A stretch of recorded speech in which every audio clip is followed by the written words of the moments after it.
In the 5th century BCE, two superpowers dominated Greece: Athens, a beacon of democracy and naval might, and Sparta, a militaristic oligarchy built on discipline.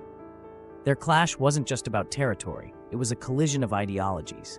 Athens' Delian League taxed allies to fund its golden age, while Sparta's Peloponnesian League resisted Athenian overreach. This tension would ignite a war, reshaping history. The fuse was lit in 433 BCE when Corinth, Sparta's ally, clashed with Corcyra, an Athenian sympathizer.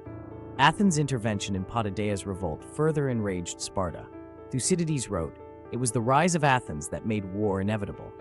Sparta issued ultimatums, demanding Athens lift economic sanctions on Megara and abandon its empire. When Athens refused, Spartan king Archidamus marched his hoplites into Attica. Athenian leader Pericles devised a masterstroke: evacuate rural populations behind the long walls connecting Athens to Piraeus. Sparta's invincible hoplites were useless against these fortifications, while Athens' navy raided Peloponnesian coasts.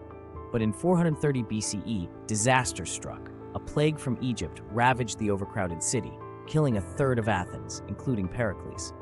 Leadership fell to reckless demagogues like Cleon. In 427 BCE, Athens voted to execute all Mytilenean men for rebellion, a decree reversed by a single ship's midnight race. Later, in 416 BCE, Athens massacred Melos' men and enslaved its women for neutrality. Thucydides chillingly recorded Athenian envoys: "The strong do what they can, the weak suffer what they must."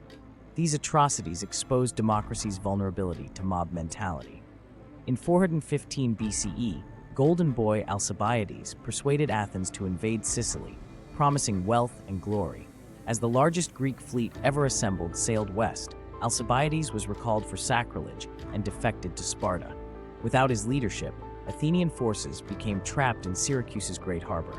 The Sicilian expedition ended in 413 BCE, with 7,000 Athenians dying in quarries, a loss from which Athens never recovered. With Persian gold, Sparta built a navy to challenge Athens at sea. In 413 BCE, they occupied Delian, just 12 miles from Athens, cutting off farmland and silver mines. Athenian slaves fled to the Spartan fort nightly.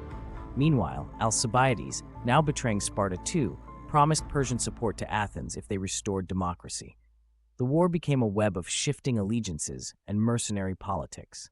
Against all odds, Athens won at Arginusae, 406 BCE, with a fleet of untrained slaves, only to execute its victorious generals for failing to rescue survivors. Socrates, then a councilman, alone opposed this mob justice. This political self-destruction left Athens leaderless as Sparta, now led by brilliant Admiral Lysander, prepared the killing blow.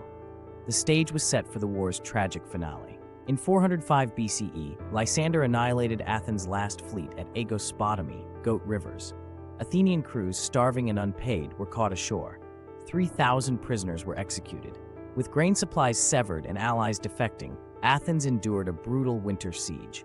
By 404 BCE, its citizens were eating leather and tree bark. The once proud democracy surrendered unconditionally, its walls demolished to Spartan flutes. Sparta installed the brutal 30 tyrants in Athens, killing 5% of its population before democracy was restored. Greece lay exhausted, its manpower depleted, farms ruined, and ideals shattered. Sparta's Persian-backed hegemony soon collapsed. Within generations, Philip II of Macedon would conquer a divided Greece. The war proved Thucydides' axiom: the strong exact what they can, the weak yield what they must. The Peloponnesian War wasn't just ancient history, it's a mirror. Athens' imperial overreach mirrors modern superpowers. Sparta's Pyrrhic victory echoes costly regime changes. Thucydides documented how fear, honor, and interest drive nations to self-destruction.